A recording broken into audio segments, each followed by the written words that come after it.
Shalom, shalom. Bienvenidos todos a este tiempo de enseñanza, aprendizaje. Qué hermosa esta alabanza dice, mi vida, mi corazón te pertenece a ti. Y creo que es algo que todos nosotros debemos de decirle al Padre, ¿cierto? Que nuestra vida, nuestro corazón le pertenece a Él, que Él sea guiándonos, que Él sea entregándonos, que Él sea llenándonos también. Bueno, listo para este tiempo eh, que tenemos pues preparado para compartir esta porción de la palabra que estamos, ¿verdad? Revisando en el libro del profeta Samuel.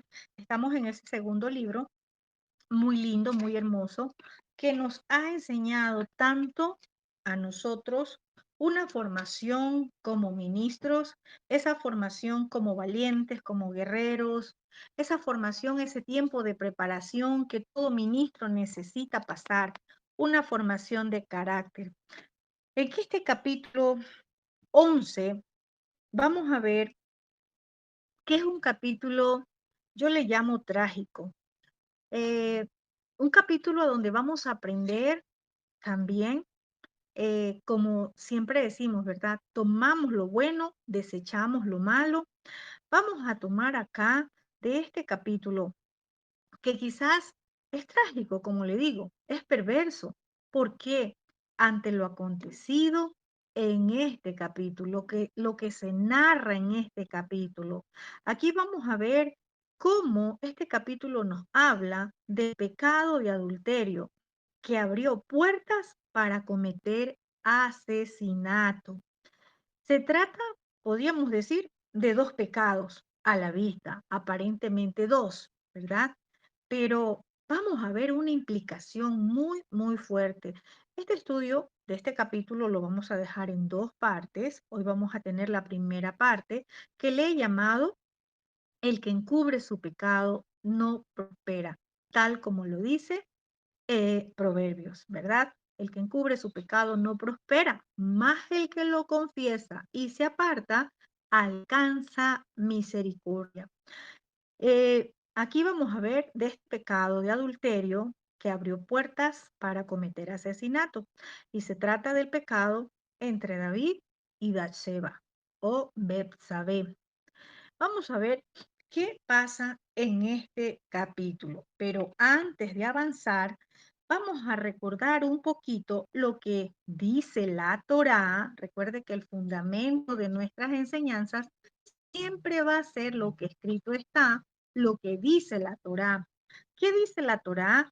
En el libro de Éxodo, capítulo 20, verso 13. Dice, no asesinarás. Y el verso 14 dice, no adulterarás. Entonces, aquí por la Torá estamos mirando, ¿cierto? Que hay dos mandatos, que hay acá lo que el Padre nos ha dejado, no y no, no al adulterio y no al asesinato. Pero vamos a ver acá un poquito más acerca de lo que nos dice también la palabra.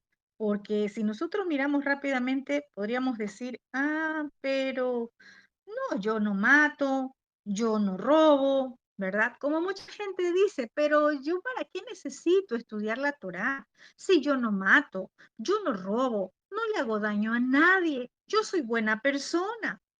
¿Verdad? Mucha gente en este tiempo, aún creyentes, aún ministros, líderes, dicen, pero ¿para qué? Yo la Torá, yo ya sé la palabra, ya conozco tantos años ministrando, yo así lo he enseñado, así lo recibí. Y muchos dicen, si yo, qué pecado de adulterio, de asesinato. Pero vamos a ver algo, el adulterio, porque este capítulo nos habla, ¿verdad?, de un adulterio. Y vimos por Éxodo, por la Torá, dice, ¿verdad?, que no cometer adulterio.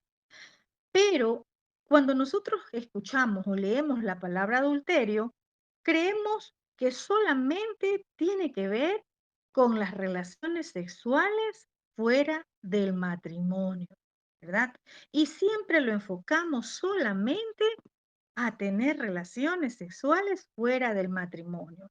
Hoy vamos a ver un poquito también acá de esta palabra adulterio. Hemos visto ya por la Torá a qué también nos hace referencia esta palabra. Y si lo llevamos a la parte espiritual, y usted conoce que la Torá es el pacto conyugal entre el Dios Altísimo y su pueblo, ¿qué pasa cuando un creyente quebranta sus mandatos? Está cometiendo un adulterio espiritual cuando se va tras los ídolos, cuando se va, ¿verdad? Tras los ídolos, los dioses que muchos tienen y han quebrantado ese pacto conyugal. Una forma de cometer adulterio, ¿verdad? Es cuando quebrantamos ese pacto y cuando hemos decidido ir tras los placeres. Quizás en este tiempo muchos dirán, yo no he ido tras placeres sexuales, pero muchos han corrido tras los placeres que ofrece Egipto y Babilonia. Y por ir tras esos placeres han quebrantado el pacto conyugal con nuestro abacados. Y podemos estar como creyentes prostituyéndonos con el mundo y sus placeres. Es tremendo todo esto. Más adelante vamos a ver cuando David se arrepiente. Sí, fue tarde, pero se arrepintió. Y David confesó su pecado y él dijo que sus huesos estaban enfermos a causa del pecado de adulterio. El pecado deforma, no solamente de forma espiritual, sino que aún en nuestro cuerpo se va a ver reflejado. ¿Por medio de qué? De enfermedades. Entonces, cuando no entendemos la dimensión espiritual de la palabra, creemos que adulterio solamente es un acto de relación sexual. Y veamos también algo importante acá de esta palabra, asesinato, y que nos enseña la Torá, ¿verdad? De no asesinarás. Y resulta que asesinato tiene que ver con derramamiento de sangre. Y cuando hablamos de derramamiento de sangre, tiene que ver con la lazonjará, la murmuración, el chisme. También en la mentalidad hebrea, conforme estudiamos Torá, vemos que la ira se convierte también en un derramamiento de sangre. Ahora, usted dirá, y entonces, es que no me puedo enojar. Sí, pero un enojo guardado en el corazón va creciendo como una planta que echa raíces muy fuertes y se convierte en ira, como para ponerlo así, entendible. Esa ira, ¿sí? No viene simplemente como muchos creen, ah, no, es que, vea, tiene un genio. No, no, no. La ira también es un derramamiento de sangre. Enojarse, todos nos podemos enojar. Estamos en este cuerpo, nos enojamos, pero la palabra dice que no le demos cabida al diablo, porque el enemigo busca un enojo, que otro enojo se van convirtiendo en capas que más adelante Leviatán va a tomar para colocar en el corazón del creyente y hacer un duro escudo, un fuerte escudo, una capa, un escudo de Leviatán en el corazón del hombre, del creyente. ¿Y cómo se llama ese escudo? Soberbia, orgullo. Entonces, ¿qué pasa? Si estudiamos la escritura, ¿verdad? Ya muchos lo hemos estudiado, la parte de Caín. Mire, en este tiempo, el espíritu de Caín lleva a cometer asesinato, a derramar sangre, tal como lo hizo con Abel. No de forma literal, pero sí el espíritu de envidia, el espíritu de Caín que se levanta contra el hermano, que se levanta para cometer asesinato, lo hace también, como ese derramamiento de sangre a través de la lazonjará, a través de la murmuración. Mire que el espíritu de Saúl se manifiesta muy fuerte dentro del pueblo creyente. El espíritu de Saúl se manifiesta y busca derramar la sangre de su hermano, tal como lo hizo Esaú contra Jacob. Lo buscaba para matarlo. Si nosotros en este tiempo decimos que somos ese pueblo de lavacados, si somos esa generación, ese pueblo descendientes de Abraham, en la fe de Abraham, de Isaac y de Jacob, tenemos que ser como ese Jacob. Debemos pelear y vencer, vencer a esa naturaleza que aún se manifiesta con obras de la carne. Solamente cuando peleemos, cuando venzamos, nosotros seamos esos vencedores a las obras de la carne, allí el Padre será cambiándonos a ser ese Israel. Muchos quieren ser el Israel, pero no quieren vencer a esa naturaleza carnal. ¿Cómo más se manifiestan los derramamientos de sangre? ¿Cómo más ha habido esos asesinatos y siguen habiendo y son permisivos? A través de los abortos, a través de los métodos llamados anticonceptivos, pero que realmente son abortivos y están matando la cera, la semilla que sale del varón. Entonces, cuando tomamos a la ligera, ¿verdad? El adulterio o el asesinato, creemos que es de forma literal. Por eso es necesario que conozcamos la escritura, que conozcamos Torá conforme lo que el Creador quiere hablarnos para que podamos entender cuál es el mensaje para este tiempo y que ha sido de todos los tiempos. Ahora sí, con esa pequeña introducción, vamos a ver qué pasa en el segundo libro de Samuel, capítulo 11, verso 1. Dice la palabra. Aconteció al año siguiente, en el tiempo que salen los reyes a la guerra, que David envió a Joab y con él a sus siervos y a todo Israel, y destruyeron a los amonitas y sitiaron a Rabá. Pero David se quedó en Jerusalén.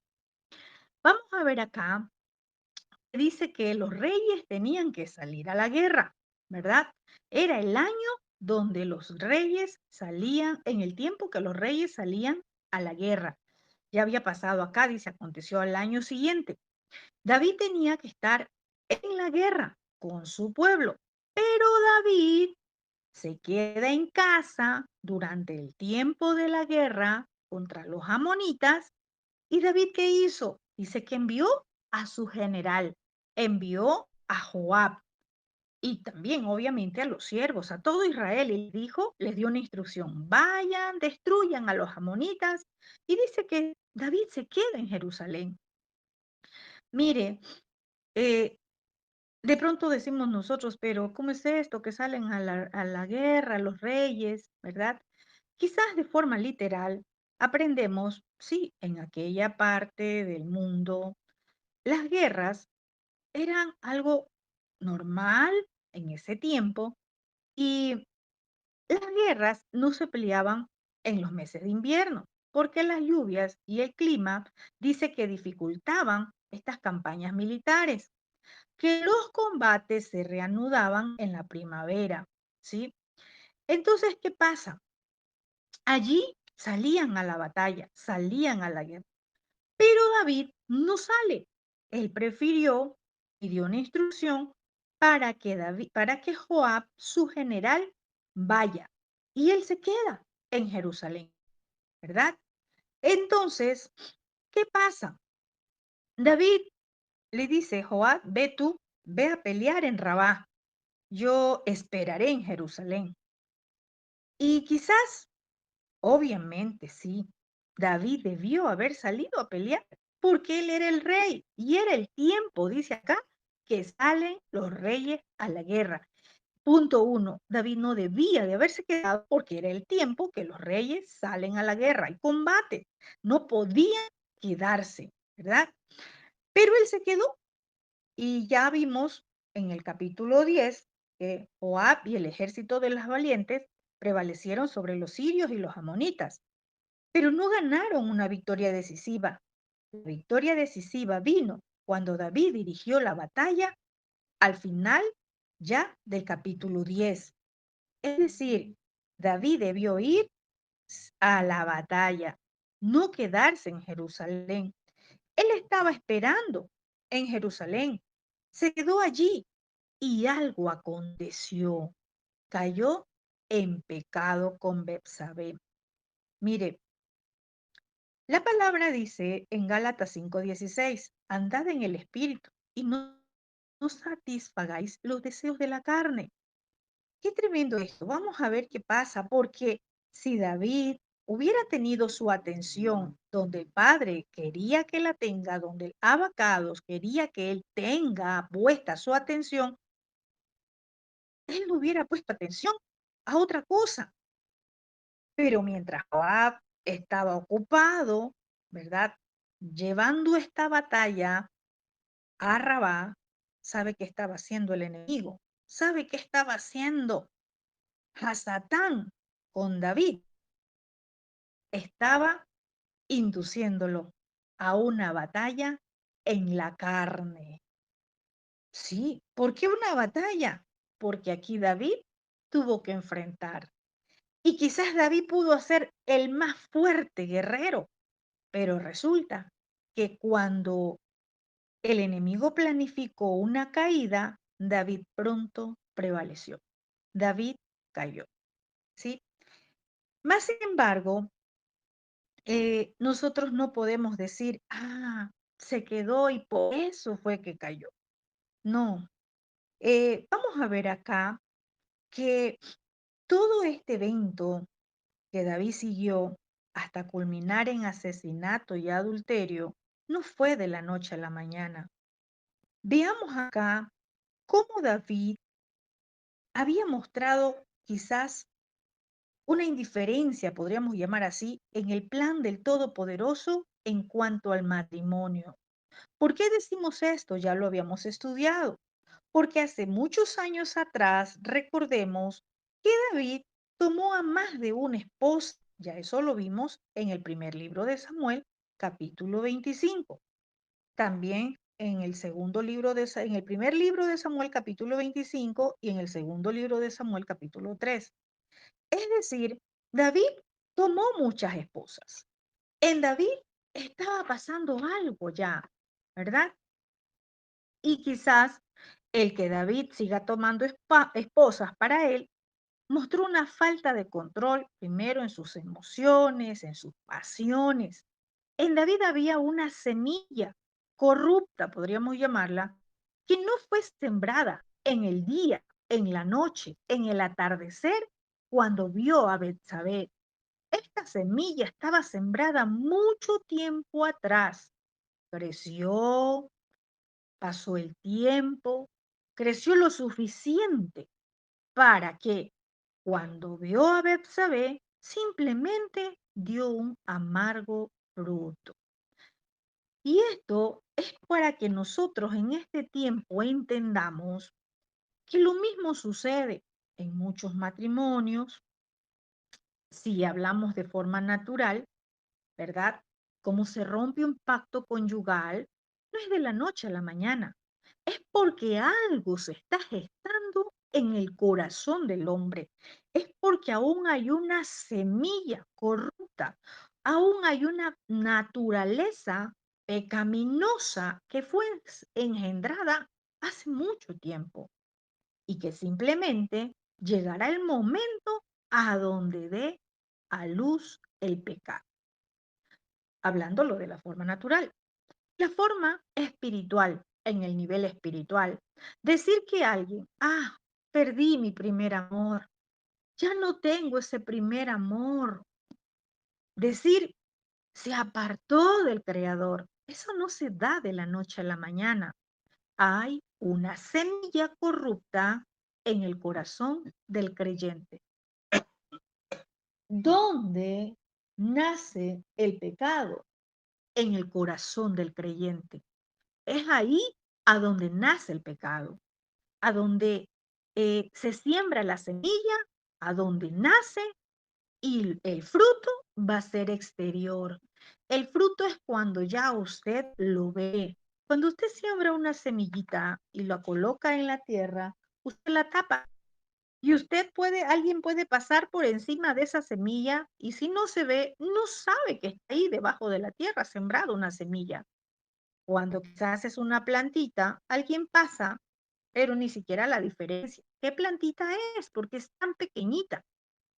Pero cuando crece, ya se hace un árbol y comienza a dar sus primeros frutos, usted dice, oh, aquí hubo un árbol, hubo una semilla de naranja, hubo una semilla de papaya y mire, ya creció y echó frutos. Entonces, el fruto es exterior. El fruto es lo que podemos ver. La semilla no la ve, pero la semilla está plantada. La semilla de maldad, la semilla corrupta, la semilla que quizás por mucho tiempo ha estado allí sembrada y que muchos no se han dado cuenta. ¿Qué pasa con David? David tenía allí esa semilla, no es que sucedió, no es que llegó de la noche a la mañana. El asunto de Betsabé simplemente fue lo que salió a la luz, lo que por largo tiempo había estado sucediendo en la vida de David. Podríamos decir unos 20 años. ¿Qué queremos decir con esto? Todo pecado sale a la luz. Nada queda encubierto. Nada hay oculto a los ojos del Creador. Y algo también que no debemos de olvidar, que todo pecado trae consecuencias, porque escrito está que la paga del pecado es muerte.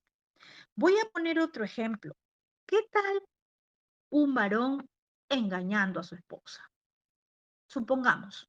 Y pongamos algo más, que sea creyente. Y va a la congregación, se congrega, es muy fiel, es muy hacendoso, muy colaborador. Podemos decir que aún puede ser ministro, sirve, ¿verdad? Y aparentemente, pues se ve muy bien, pero en el corazón de ese creyente hay una semilla. Hay una semilla que quizás apenas está creciendo, ya es un árbol, y que en algún momento dará fruto. Resulta que ese creyente embarazó a alguien, a una joven, a una mujer, y resulta que su esposa se da cuenta cuando dio a luz, cuando ya hay un bebé fuera del matrimonio, vienen los problemas. Dice ese varón, perdona, es que, mira, no lo quise hacer. Y resulta que quizás esto fue por años. El adulterio fue por mucho tiempo. Simplemente llegó el momento en que se vio el fruto del pecado. Lo mismo sucede en nuestra vida espiritual. Ah, que se apartó de Dios, es que se enfrió. No, no, no, no. Mire, yo siempre pongo un ejemplo. Somos como cuando usted coloca una olla a hervir agua. Usted puede apagar la estufa porque el agua ya hirvió, pero el agua sigue hirviendo, caliente. Tienen que pasar horas para que el agua se enfríe. Lo mismo es en la vida del creyente. Eso de que perdió el primer amor, de que se enfrió, no es de la noche a la mañana. Es porque algo está pasando en su corazón, porque de a poco se fue apartando de su creador, porque algo entró a su corazón. Deleites, placeres. ¿Con qué? Con lo que ofrece el mundo. Entonces, ¿qué pasa? Mire, quedarse David en el palacio, no ir a la guerra, simplemente le dio una oportunidad a la carne, al enemigo, como le quiera llamar. Simplemente esa fue una puerta para consumar el pecado. Podríamos decir, es como que fue la plataforma que vio las tinieblas para hacer caer al cantor de Israel, para hacer caer al rey de Israel. Y si hay puertas abiertas, ¿qué hace el enemigo? Entra. Si usted se va de viaje y deja sus puertas abiertas, el enemigo va a entrar. El enemigo no va a esperar que usted llegue. El ladrón, perdón, no va a esperar que usted llegue para entrar a saquear. El ladrón ve que no hay nadie y entra a robar. Lo mismo pasa con nuestro enemigo, con nuestro adversario. Si hay puertas abiertas, él entra. Él quiere robar, él quiere matar, él quiere destruir. Lo que usted no puede gobernar, eso lo va a gobernar a usted. ¿Qué cosa? La carne, los deseos, las pasiones, las emociones. La inmoralidad sexual arrastra al hombre a la esclavitud del pecado. Hay quienes no son libres. Hay quienes que pueden ser creyentes, hay quienes pueden estar aún en Torah viviendo una religión, porque si no vive el reino, está viviendo una religión. Y muchos pueden estar siendo esclavos de la inmoralidad sexual, pueden ser esclavos del pecado. Y el Padre está diciendo, salgan, es tiempo de salir, es tiempo de entrar a un nuevo ciclo. El Padre siempre da oportunidades. Veamos qué pasa en el versículo 2. Veamos acá, porque yo les dije que David va a enfrentar una batalla. Sí, una batalla allí con su carne, con eso que estaba dentro de él. David enfrenta una tentación. Dice el verso 2. Sucedió un día, al caer la tarde, que se levantó David de su lecho y se paseaba sobre el terrado de la casa real. Y vio desde el terrado a una mujer que se estaba bañando, la cual era muy hermosa. Tremendo, ¿cierto? Veamos qué pasa acá. Dice, al caer la tarde, que David se levantó de su lecho, que estaba paseándose sobre el terrado. Al caer la tarde se refiere ya al anochecer, ¿verdad? Y acá que usted habla, que usted escucha, se paseaba, no es que David estaba paseando. Esto nos indica que David estaba caminando de un lado a otro por el terrado. David no podía dormir. David estaba intranquilo. Intranquilo, ¿por qué? Porque él no estaba donde el Todopoderoso quería que él estuviera. David debía estar al filo de la batalla, pero David se quedó y se estaba paseando de un lado a otro sobre el terrado, la terraza del palacio. Mientras él paseaba de un lado a otro, dice que vio desde el terrado a una mujer que se está bañando. Tremendo. Aquí no dice Betsabé, ¿eh? Aquí dice una mujer, porque como estaba al anochecer, no sabían quién era. David ni sabía de quién se trataba. Él vio eh, la figura de una mujer que se bañaba, ¿verdad? Aquí no nombra que era Betsabé, pero podemos ver acá a esta mujer de cual hace, ¿verdad? O nombra la palabra. Esta mujer actuó indecorosamente. Y vamos a decir por qué, porque siempre hemos leído esta palabra y hemos visto a David el pecador, a David el que cayó en pecado. Yo le voy a decir algo. Nosotras las mujeres no tenemos que ser tropiezo para nadie. Aunque era tarde y aparentemente vemos acá que Quizás ya algunos estaban descansando. Esta mujer pudo haber pensado, ya nadie me va a ver que me estoy bañando, ¿verdad? Porque ya es tarde, ya ha caído la noche, quizás ya muchos estaban dormidos, ¿verdad?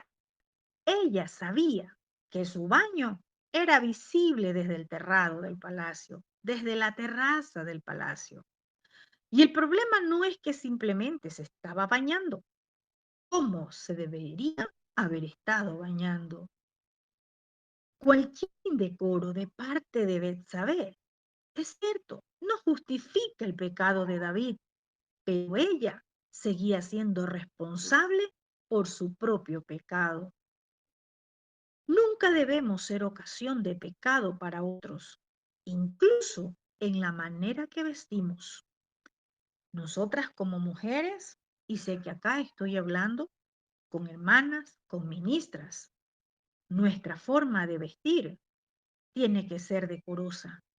No podemos ser piedra de tropiezo, ocasión para que otros caigan en pecado. ¿Y por qué esto? Porque dice que David vio desde la terraza del palacio. Es decir, si como mujeres nuestra forma de vestir es indecorosa, ¿qué va a pasar con estos varones? Nosotros vamos a hacer el tropiezo para que ellos vean, para que ellos despierten quizás lo que está dormido, esa semilla que quizás está allí, pero que ha quedado aún sin dar fruto. La palabra dice en la primera carta a Timoteo, capítulo 2, verso 9, asimismo que las mujeres se atavíen de ropa decorosa, con pudor y modestia. Y no estoy hablando necesariamente de cuando nos vayamos a bañar. Estoy hablando de nuestra forma de vestir.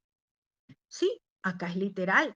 Betsabé en una piscina, eh, en el lugar donde solía bañarse. Vio desde el terrado. Recordemos también algo que ya lo sabemos todos. El pecado entra por los ojos. Entonces, ¿qué estaba pasando en David? ¿Verdad? Eh, recordemos Mateo 5, 27 y 28.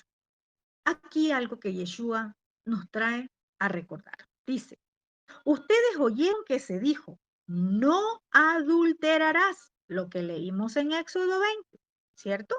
¿Qué enseñó Yeshua? Torah. Aquí estaba recordando.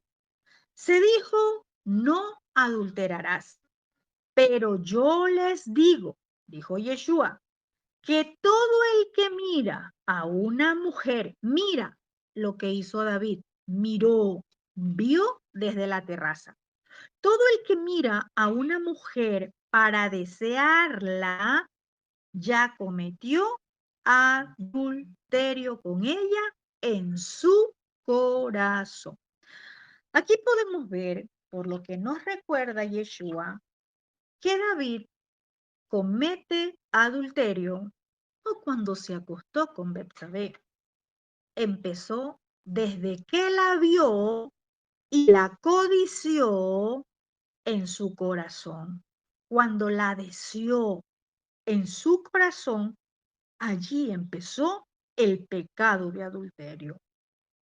Y esto no solamente lo vamos a aplicar para el varón que mira a una mujer y codicia.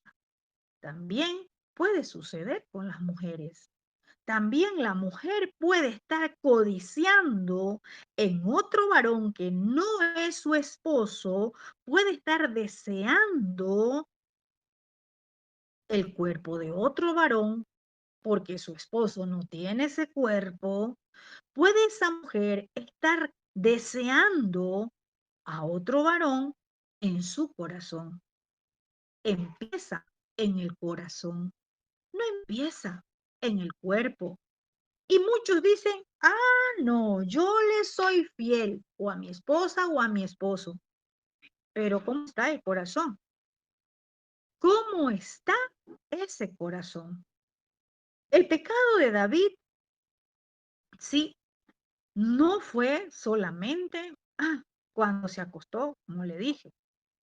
Y también podríamos decir que no fue el hecho de que la vio bañándose, ¿sí? Porque podríamos decir, no es que David esperó que ella salga con su toalla, que ella salga a quitarse su ropa para meterse a la piscina.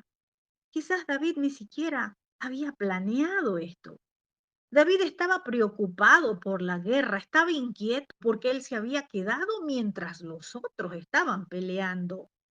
Mientras otros estaban luchando la batalla, él estaba cómodamente en su casa. El pecado de David, mire, ¿sabe cuál fue? Fue elegir mantener sus ojos en una mirada sensual, aún después que la perdió de vista. Quizás vio a Betsabé cuando se quitó su ropa, cuando entró a la piscina. La vio, pero él decidió mirar más. Él planeó mantener sus ojos en esa figura sensual, atractiva, hermosa que había visto. Los creyentes, hombres especialmente, pero también, como he dicho, mujeres, debemos aprender a nunca dejar que los ojos o la mente se queden sobre imágenes sensuales. Tenemos que tener mucho cuidado. Si usted ya tiene un matrimonio, es con su esposo, con su esposa.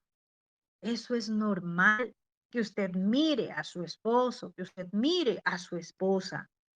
Los ojos del creyente deben de enfocarse en lo que el Padre le ha dado, sí, pero ante imágenes sensuales que se atraviesen, ante cosas, imágenes que vengan a perturbar, a inquietarle, a llevarlo a cometer pecado, mientras usted mira, debe de huir.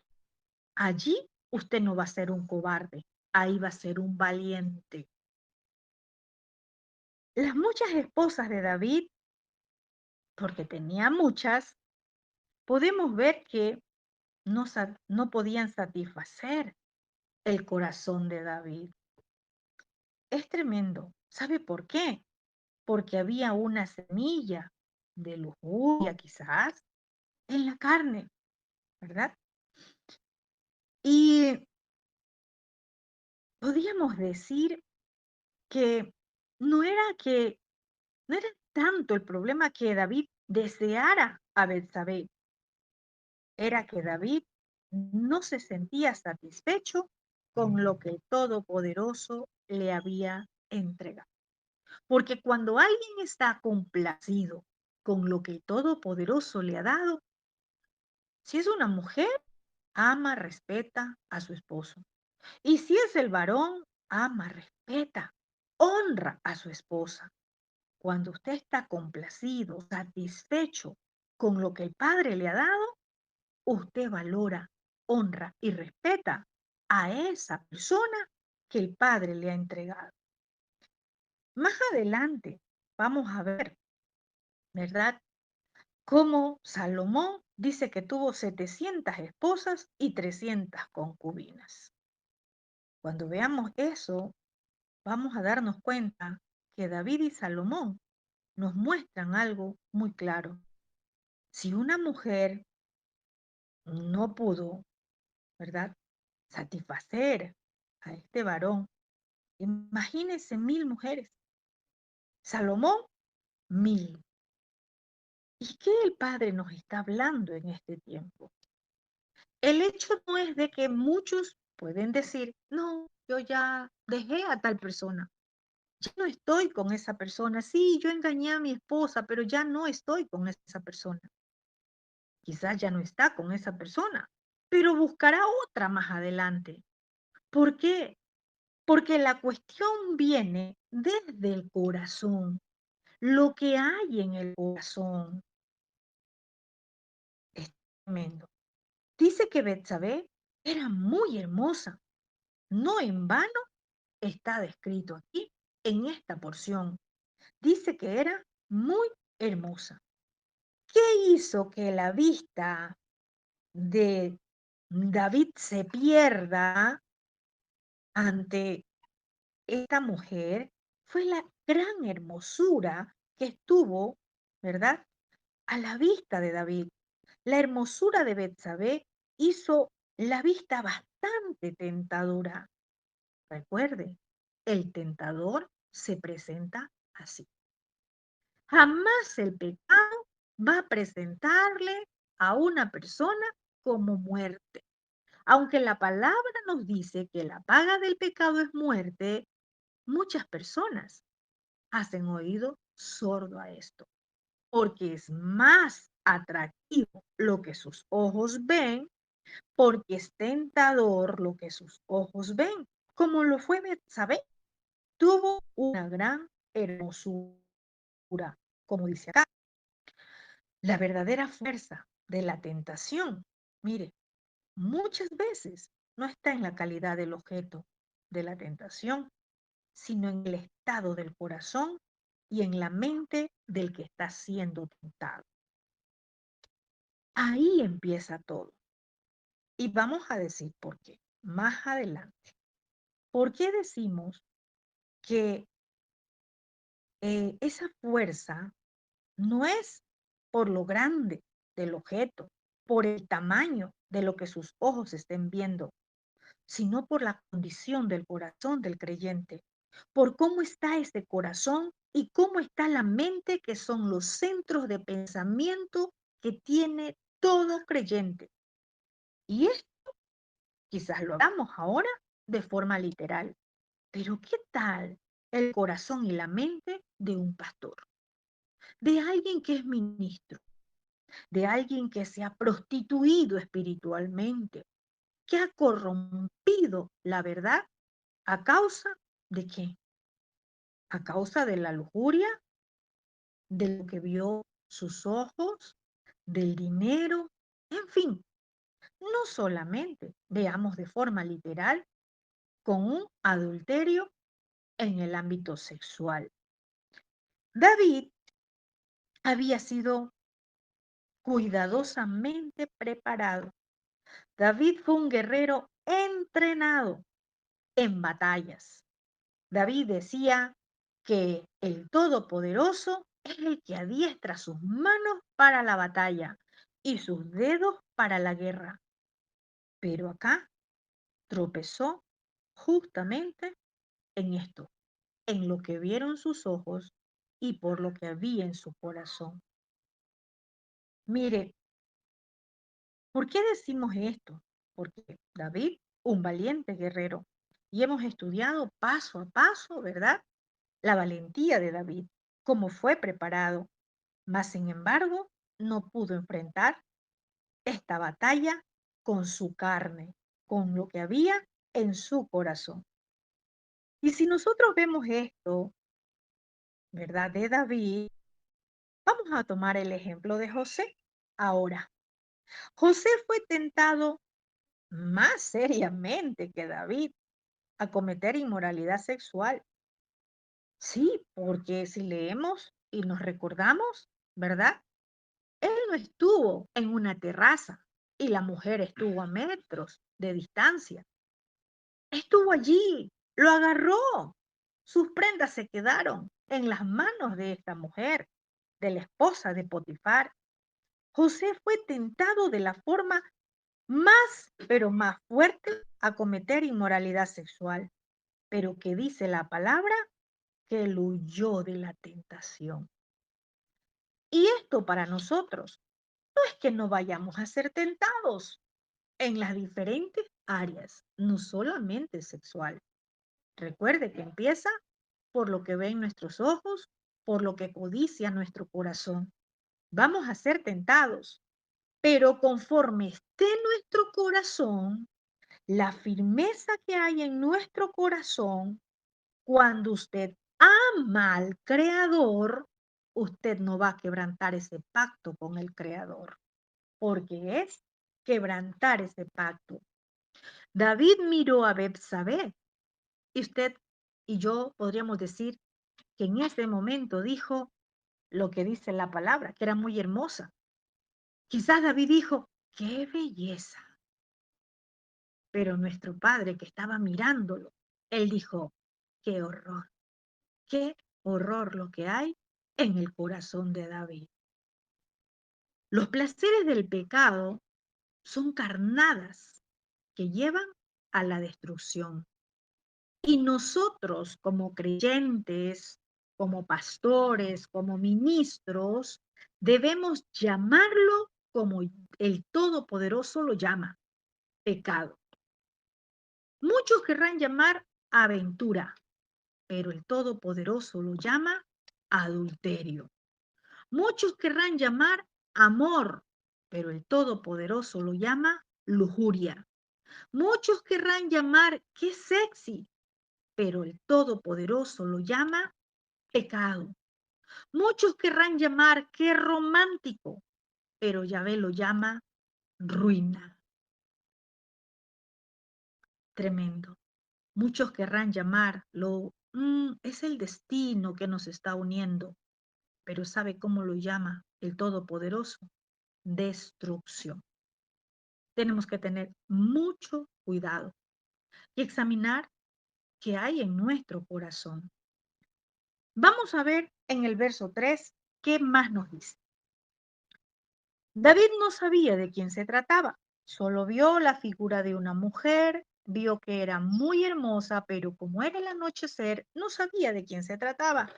Pero David persigue la tentación, por eso es lo que había en el corazón. No es que miró y dijo, una mujer estuvo allí desnuda y me voy a mi habitación. No, no, no, no. David persiguió la tentación. Dice el verso 3, envió David a preguntar por aquella mujer y le dijeron, aquella es Betsabé, hija de Eliam, mujer de Urías, Ete. Aquí vamos a ver qué pasa. David envía a preguntar, ¿por qué? Porque le interesó. Cuando alguien se interesa por algo o por alguien, es porque en su corazón lo está deseando. Voy a poner un ejemplo sencillo, ¿sí? Que no sea de sexual, que no sea mirando a placer sexual. ¿Qué tal usted como mujer, usted vio una cartera en un centro comercial y usted vio esa cartera y le gustó mucho y usted dice, ay no, como yo quiero esa cartera y voy a venir la próxima semana y me voy a comprar esa cartera, ¿verdad? Y usted va y vuelve a ir por allí y la sigue mirando en la vitrina. No, no, no, es que yo la voy a tener y la voy a tener para mí.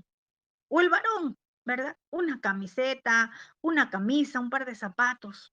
Vio y le gustó y usted deseó tener aquello. Y usted va persiguiendo aquello que le gustó, que le agradó y que quiere tenerlo. Y hasta que lo consigue. Buscó las formas y lo consiguió. David envió a preguntar porque tenía interés. Es como tremendo. A veces dicen, ay, yo no sé por qué me llegó un mensaje y comienza a escribirse una mujer con alguien que no es su esposo, alguien que apareció por en las redes. Si sigue una conversación es porque tiene interés. Muchos le pueden decir, usted es linda, usted es bonita, usted es hermosa, pero si usted le interesa, usted va a seguir dando rienda suelta a la conversación. Lo mismo con el varón. Todo resulta del corazón, del interés que haya en ese corazón. David se interesó y preguntó por ella y le dieron el mensaje. ¿Qué pasaba aquí? Estaba en el corazón, porque David pudo haber abandonado la tentación. David pudo haber dejado toda esa escena que miró, que vio, después incluso de haberse entretenido un rato con la tentación. David pudo abandonar todo allí, pero en vez de eso, David se interesó. Y aquí sí se puso esta situación más tentadora para David. Y le dijeron, aquí es Betsabé, hija de Eliam. Aquí David ya se entera que era Betsabé, y Betsabé venía de una familia, podríamos decir, de una familia eminente. Ella era de las clases altas. Su padre era Eliam, uno de los valientes de David, conforme vamos a verlo más adelante en el capítulo 23. Su abuelo era Ahitofel, uno de los consejeros principales de David. Eso también lo vamos a ver más adelante. Y no solamente eso, que Betsabé venía de una familia eminente, era hija de uno de los valientes de David, era nieta de uno de los consejeros principales de David, sino que Betsabé era mujer de Urías, sí, un eteo. David se entera que Betsabé estaba casada y que ella era esposa de otro de sus valientes. También lo vamos a ver más adelante. Entonces, imagínese, David ya le llevan el mensaje quién era ella. David se enteró que el esposo de esta mujer era uno de sus valientes y que él estaba lejos en batalla contra los amonitas, que esta mujer estaba sola, que su esposo estaba en las batallas. Y esta información que le llega a David, podríamos decir que puso esta situación aún más tentadora. En otras palabras, David comienza a pensar y dice, es muy fácil traerla hasta acá sin que sospeche su marido porque está en la batalla. Tremendo esto, ¿cierto? Pensar como que si nadie nos ve. Pensar como que si el Todopoderoso no nos está viendo. Y esto con hombres y mujeres, porque quizás aquí vemos a David, pero también se ha visto muchas infidelidades en las mujeres. Cuando su esposo sale, ¿verdad? No hay nada que les impida dar rienda suelta a sus conversaciones, quizás con alguien que apareció por allí, a sus llamadas, y para los hombres igual, ¿verdad? Y David, podemos decir acá, que cometió adulterio en su corazón desde la terraza. Allí ya cometió adulterio cuando vio a esta mujer hermosa. Ahora, con la información que le llevaron, lo único que se le estaba dando era la oportunidad de cometer adulterio, pero en la práctica, porque en su corazón ya lo cometió tal como dice Yeshua en la palabra. Entonces, ¿qué diremos a esto? Que el adulterio empieza en la mente y el corazón. Allí empieza el pecado. El adulterio en la práctica, sí, es peor, pero ya es adulterio cuando se gestó en la mente y en el corazón del hombre. Y cuando hablo hombre, hablo de mujer también. Allí empezó todo. Y después vienen las consecuencias. Hacemos creer que es de la noche a la mañana que todo se dio, que se acabó el amor, que la llama del amor se apagó y buscamos miles de excusas. ¿Sabe dónde se quebrantó primero? En nuestra relación con el Creador. Conforme está nuestra relación con el Creador, así está nuestro pacto conyugal con la esposa o con el esposo. Mire, cuando David recibe esta información de quién era la mujer, esto era como una advertencia. Por allí no es David. No te metas, es una mujer casada. Esta mujer está relacionada con hombres que son cercanos a ti. ¿Usted piensa que esto no vino a la mente de David, a su corazón? Claro, pero fue más fuerte la iniquidad, el pecado que ya se había gestado en el corazón de David. Al tomar a Betsabé, David primero pecó contra Yahvé.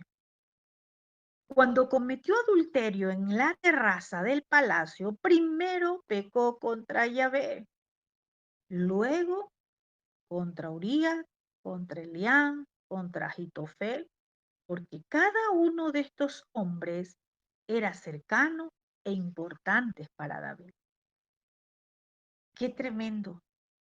Mire, las consecuencias que luego van a venir. David, a pesar de que conoce quién era Betsabé, a pesar de que conoce todo esto, a David no se le hace nada en su mente y en su corazón por rechazar el pecado. Lo mismo pasa con el creyente. Nosotros sabemos qué implica involucrarnos con los deseos de la carne. El creyente sabe y conoce lo que implica involucrarnos con lo que nos ofrece Egipto, con lo que nos ofrece Babilonia, con lo que nos ofrece los placeres del mundo. Las redes sociales también son redes del enemigo. Cuando un corazón no, no sabe manejar sus emociones, las pasiones, los deseos de la carne, el enemigo usará las redes para hacerlo primero, quebrantar el pacto con el Creador y luego dará rienda suelta a hacer muchos, pero muchos pecados más. A pesar de que David sabe todo esto de quién era Betsabé, vamos a ver cómo David acepta la tentación con los brazos abiertos. Lo mismo que sucedería con un creyente. Sabiendo lo que implica ir a un lugar donde usted no debe de estar, lo mismo que usted como creyente sabe lo que implica hacer algo que el Padre aborrece y simplemente lo hace. Usted está aceptando con los brazos abiertos. Dice el verso 4, y envió David mensajeros y la tomó y vino a él y él durmió con ella. Ella había sido purificada de su inmundicia y se volvió a su casa. ¿Qué pasa acá? A pesar de que él supo quién era, David envió sus mensajeros para que se la traigan y la toma. A pesar de que nosotros conozcamos lo que es pecado, hacerlo, el Padre no va a tener por inocente al culpable. En esto, el hombre, conforme al corazón de Elohim, fue contra su propio corazón, siguiendo un impulso lujurioso. Mire, David ignoró toda advertencia, toda forma de escapar de esa tentación. Es tremendo. Usted se imagina cuando le dan todos los pormenores, quién era Betsabé, quién era su papá, quién era su abuelo, quién era su esposo. David pudo haber hecho un alto. Y aquí la expresión la tomó y vino a él, ¿verdad? Aquí usted puede darse cuenta que no hay ninguna insinuación de que David llevó a Betsabé al palacio con artimañas o violencia, sino más bien que ella fue como le fue solicitada. Y ella no puso resistencia a sus deseos. Y es por eso que yo llamo que Betsabé no debe ser considerada como libre de culpa. No hay evidencia de que haya sido tomada por la fuerza. No, y le voy a decir por qué. Aquí está en la palabra. Fue a ver los mensajeros, él la toma, vino a él. Vino a él significa que aquí tuvieron relaciones sexuales. Pero eso no termina aquí. No es que solo vino a él, tuvo relaciones sexuales. Eso no quedó allí. Dice también que durmió con ella. Es decir, que pasaron la noche juntos. Entonces, esto nos lleva a pensar que Betsabé no hizo nada a la fuerza, que ella es tan culpable y responsable como David. Las consecuencias le iban a ser dolorosas. Más adelante vamos a ver cómo el fruto del pecado morirá. David sabía muy bien que esto estaba mal, sin embargo, lo hizo. Imagínese, usted podría decir, pero ¿en qué estaba pensando David? ¿Por qué no reaccionó? ¿Sabe por qué? Porque actuó conforme a su lujuria, conforme a su carne, basado en sentimientos y también ese impulso que hay dentro de él. Eso no le permitió razonar. Es tremendo porque esto pasa en la vida del creyente. Corremos hacia los brazos de aquella carnada o vamos al lazo del cazador. Sí, la palabra dice que el Padre nos libra del lazo del cazador. Aquí también David estaba siendo advertido para ser librado. Mira, esta mujer es hija de esta persona, su padre es esto, su abuelo es esto, su esposo es una mujer casada. Cuidado, pero él simplemente fue cegado su razonamiento. Y si usted se da cuenta, David no pensó en consecuencias. Lo mismo que un creyente cuando corre hacia los lazos del cazador, cuando por más que sea advertido, no le importan las advertencias. Si una persona se pusiera a pensar las consecuencias directas e indirectas que ocasiona el pecado, no lo cometería. Pero el pecado ciega los ojos. Imagínense que David no imaginó que ese placer iba a traerle consecuencias. ¿Cuáles? Ese embarazo no deseado, el asesinato de ese servidor suyo. No imaginó la consecuencia de un bebé muerto. No imaginó la consecuencia que su hija sería violada por su propio hijo. No imaginó la consecuencia de un hijo asesinado por otro hijo. No imaginó la consecuencia de una guerra dirigida por uno de sus hijos. No imaginó que un hijo tremendo que imitó a David en su falta de control llevó a Israel lejos de Yahvé. Y el mismo tipo de ruina resulta del adulterio hoy en día. Del adulterio natural, carnal y también espiritual. Mucha gente solamente piensa en todos los niños que van a la cama sin un papá, porque quizás sus padres eran soldados, policías, murieron en la guerra, en las calles. Mucha gente mira lo que sus ojos pueden ver. Muchos miran y oran, ay, por los niños que quizás no tienen padres. Y no es que está mal, pero no pensamos ni imaginamos que muchos más niños van a la cama cada noche sin un papá en su casa debido al adulterio. Es decir, niños que tienen un techo, pero no un hogar conforme al diseño del Creador. Muchas veces solo nos enfocamos en las guerras, cuando los soldados mueren, cuando sus hijos quedan sin papá, cuando el policía muere en la calle y sus hijos quedan sin papá. Y no nos damos cuenta de la consecuencia del adulterio cuando esos niños van a crecer sin un hogar. Pueden crecer en un techo, pueden crecer con todo lo que le puedan dar material, pero ese no es el diseño del Creador. Y ya hablamos lo que es el adulterio. En ese momento, David estuvo de acuerdo con el entretenimiento del mundo, es decir, el sexo fuera del matrimonio, viéndolo primeramente como la búsqueda de una experiencia placentera, lo que muchos pueden decir cuando adulteran en su corazón. Pueden estar adulterando a través de sus celulares, de sus computadoras, de las redes sociales, porque allí ya empieza el adulterio.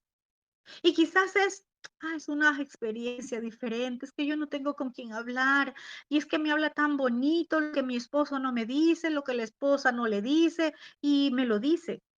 No se acerque al fuego que consume, no se acerque al fuego que quema, porque todo pecado tiene consecuencias.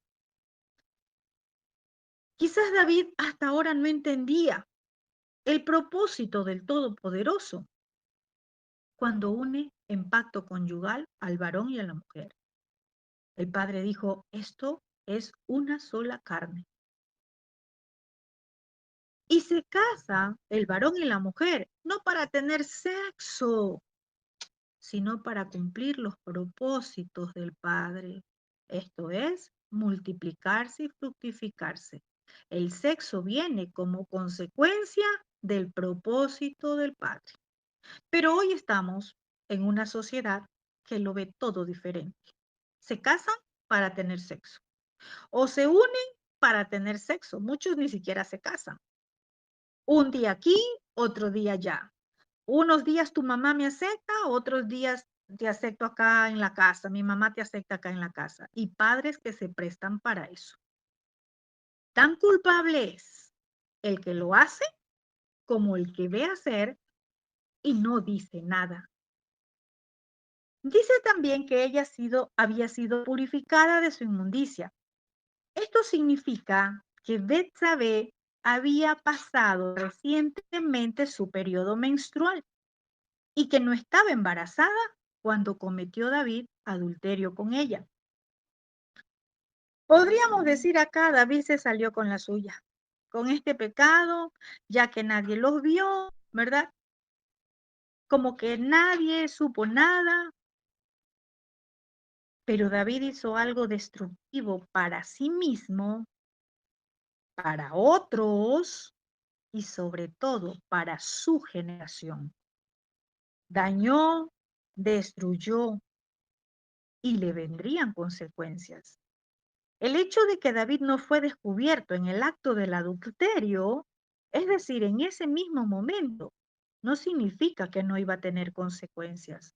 Como muchos, quizás pueden haber adulterado en su corazón hace muchos meses atrás, hace años atrás, y que porque nadie los descubrió, simplemente, listo, no hay consecuencias. Eso es falso. Todo tiene consecuencias. Y vamos a ver acá, ya en el verso 5, el mensaje de Betsabé para David. Betsabé dice que concibe, está embarazada. Y le manda decir a David, le hace saber a David y le dice, estoy encinta. David y Betsabé no planeaban esto, o sea, un embarazo no deseado. Y es lo peor, hijos no deseados. ¿Cuándo llegan esos hijos no deseados? La gran mayoría a consecuencia del pecado. Y podríamos decir que aquí los dos estaban aterrorizados ante el problema del embarazo. Tremendo. ¿Y sabe por qué? Porque el hecho de que Betsabé estaba embarazada significaba que su adulterio saldría a la luz. Mire, saldría a la luz. Es decir, sí, el pecado estuvo en el corazón, se consumó, pero ahora iba a venir el fruto, saldría a la luz. Y recordemos lo que dice la carta de Santiago, capítulo 1, verso 14 y 15. Dice, pero a cada uno le viene la tentación cuando su propia pasión lo arrastra y lo seduce. Luego la pasión, después de haber concebido, da a luz el pecado. Y el pecado, una vez que se lleva a cabo, engendra la muerte. Es tremendo, ¿verdad? Dice que le viene la tentación a cada uno cuando la pasión lo arrastra y lo seduce. Lo que pasó con David. Se dejó seducir, fue arrastrado. Todos podemos tener tentaciones, pero depende de cómo está su corazón. ¿Se deja arrastrar? ¿Se deja seducir? ¿O dice no? Betsabé asustada le envía el mensaje a David. Cuando le envía el mensaje, ella lo que le está diciendo es, David, toma las medidas necesarias para evitar las terribles consecuencias del pecado. Y los que, ¿verdad? Conocemos Torá. ¿Qué dice la Torá? Que el adúltero como la adúltera recibiría castigo, ¿qué cosa? La muerte. Si usted lee Levítico 20:10, Torá, eso lo dice. Si un hombre comete adulterio con una mujer casada, cometiendo adulterio con la esposa de otro hombre, el adúltero y la adúltera se les dará muerte. Y usted dirá, ah, sí, profeta, pero es que eso fue en la ley. Eso ya nadie le mata a nadie porque haya cometido adulterio. Eso ya se ve, cómo la gente adultera. Eso fue la doctrina de la gracia, que les ha hecho creer que la Torá no está vigente. Es por eso que muchos llamados creyentes, aún pastores, han caído en este pecado, olvidando que hay algo peor, es la muerte espiritual, y están ministrando muerte. Y no solamente eso, porque dirán, no, muerte espiritual no, si allá hay avivamiento, allá se canta, hay tambores, hay piano, en fin. Muerte es terminación, separación, división, divorcio.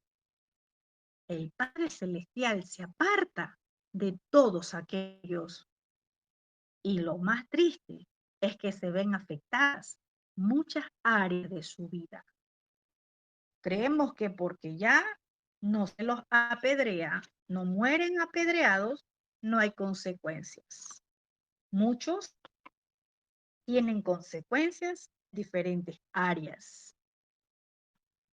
Vamos a terminar con esta porción de aquí y lo demás dejamos para la siguiente semana. Vamos a ver cómo David, al enterarse del embarazo de Betsabé y al decirle Betsabé, tú eres el rey, tú mira cómo solucionas esto. Vemos acá que Betsabé no corrió a un aborto, porque aborto también era asesinar, también sigue siendo derramamiento de sangre. Ella no hace nada, envía el mensaje a David. Y David, intentando esconder su pecado, planifica un plan para matar a Urías. Y ya vamos a ver por qué planifica ese plan. Porque simplemente, si Urías moría, él podía tomar a esta viuda. Y ya no le era contado como pecado. Y él escondía el pecado de ese fruto, de ese hijo. Dice, entonces David envió a decir a Joab, envíame a Urías Eteo.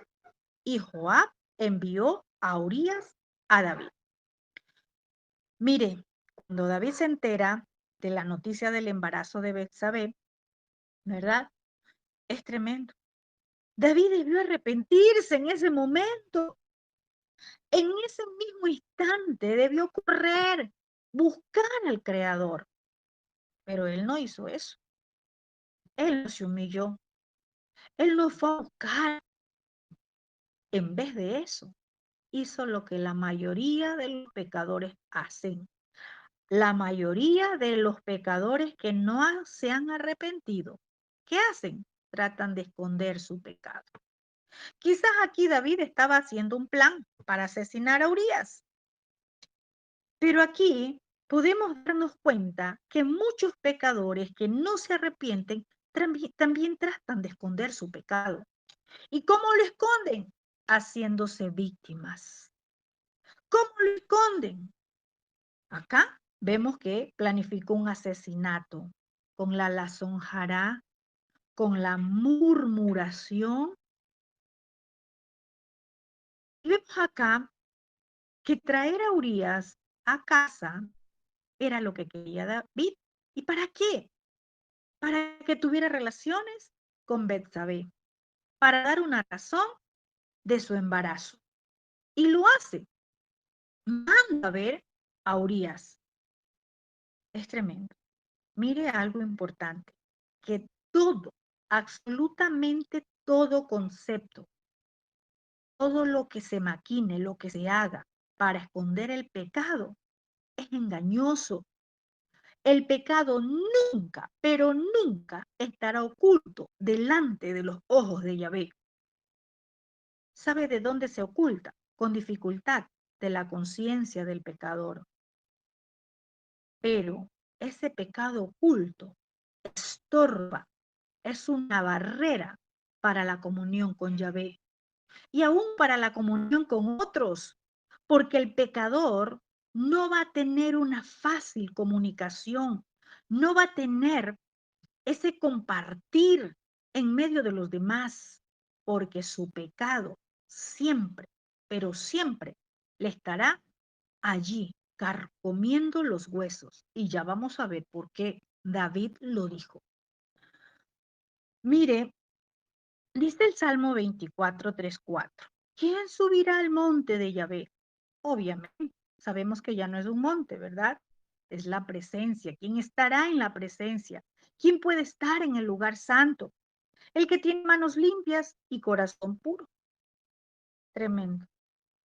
Ahora la pregunta para todos nosotros es, ¿estaremos preparados para enfrentar un pecado? A veces nos ponemos a discutir el pecado de alguien más y no enfrentamos el propio, el que tenemos. La respuesta a un pecado oculto, ¿sabe cuál es? La confesión y el arrepentimiento. ¿A quién debemos de confesarle? Usted dirá, pero ¿a quién le confieso? Al Padre. ¿Contra quién hemos pecado? Contra el Padre. Si usted peca secretamente, confiéselo secretamente, admitiendo públicamente que usted necesita ser libre del pecado. Pero quizás a usted le toque, sí, quizás conservarse detalles, pero usted tiene que confesar. Si usted peca abiertamente, confiese abiertamente para quitar esos obstáculos, aquellos que están estorbando su vida espiritual. Es tremendo. Hay algunos que tienen pecados espirituales, aquellos que dicen yo sí oro y nunca oran, aquellos que dicen no, yo no murmuro de nadie y siempre está murmurando. La lazonjará está allí, murmurando contra su hermano. Si es así, confiéselo para que no haya estorbo. Tan pronto como nosotros somos conscientes de pecado, lo correcto no es hacer alianzas con el pecado, no buscar excusas, sino confesar nuestro pecado. Y cuando Urías viene a David, David le preguntó por la salud de Joab y por la salud del pueblo y por el estado de la guerra. Mire, David le pregunta por la salud.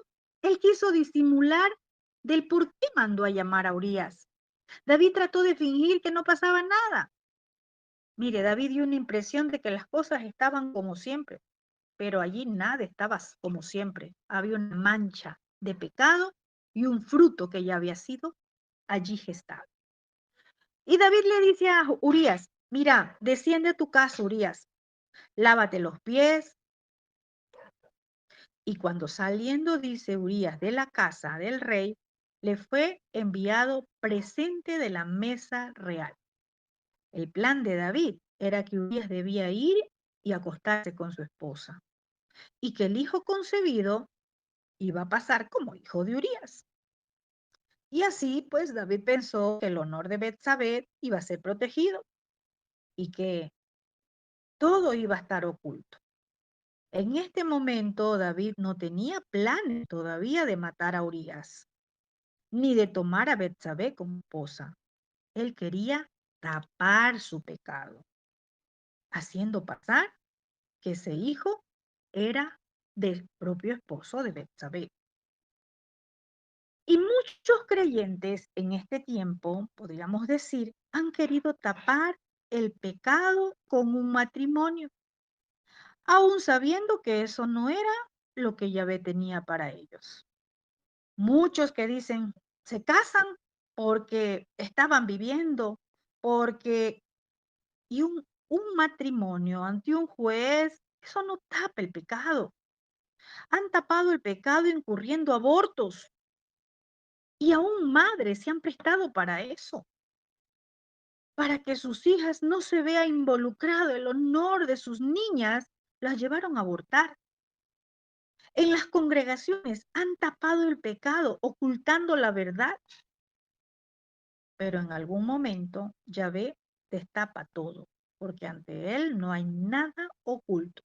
Si por misericordia el Padre no ha ejecutado juicio, es esperando a que el pecador se arrepienta.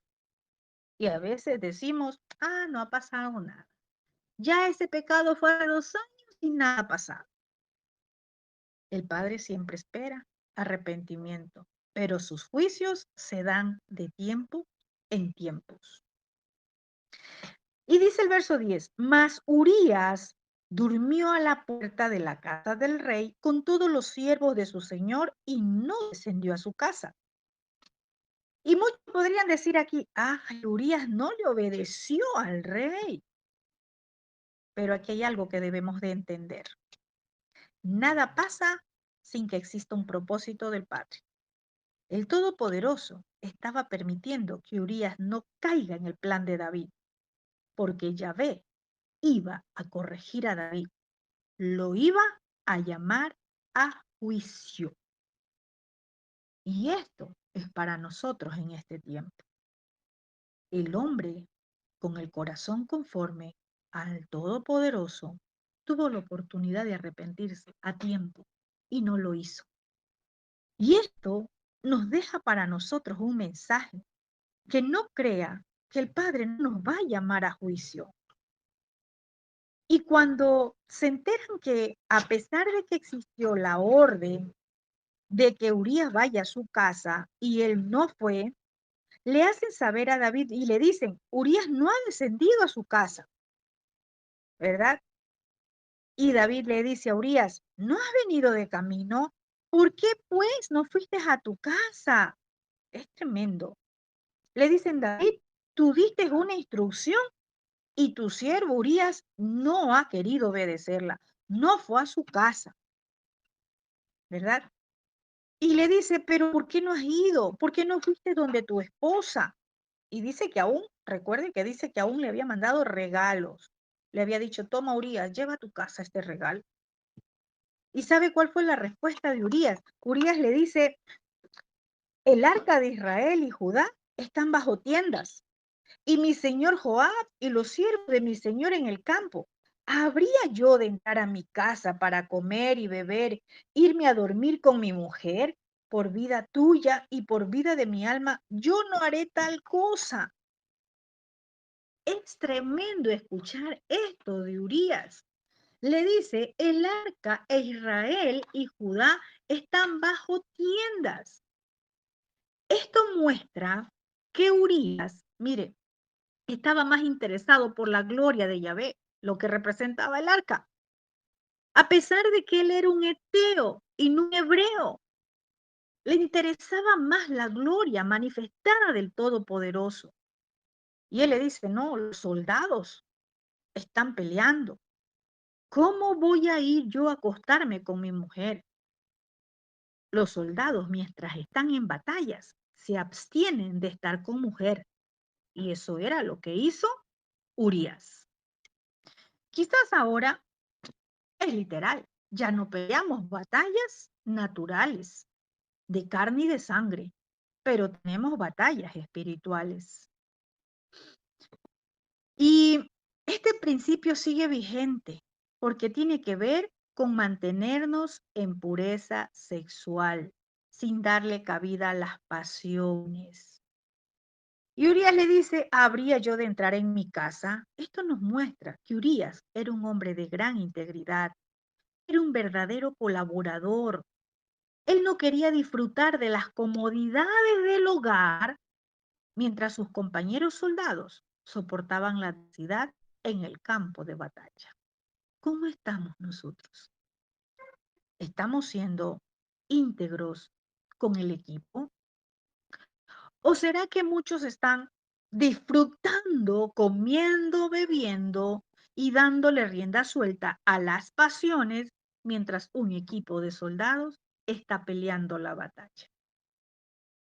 Esto es para nosotros, en una dimensión espiritual, porque las batallas son espirituales.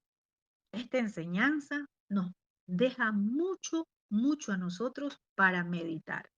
La próxima semana miraremos ese segundo intento de David por cubrir su pecado y cómo fracasa el segundo intento. ¿Y saben por qué? Porque Yahvé iba a llamar a juicio a este varón. El juicio del Todopoderoso no es para matarnos, es para corregirnos. ¿Que trae consecuencias el pecado? Sí, pero el Padre llama juicio para corrección. Amén. La próxima semana seguiremos con este capítulo muy